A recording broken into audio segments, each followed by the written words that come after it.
Here I have REALME C31, and today I'm going to show you how to change volume button function in camera on this device.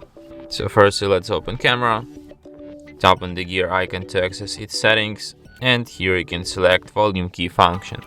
You can set it to shutter, to volume, or to zoom. And that's it. Thanks for watching. If you find this tutorial useful, don't forget to hit that like button and subscribe to our channel.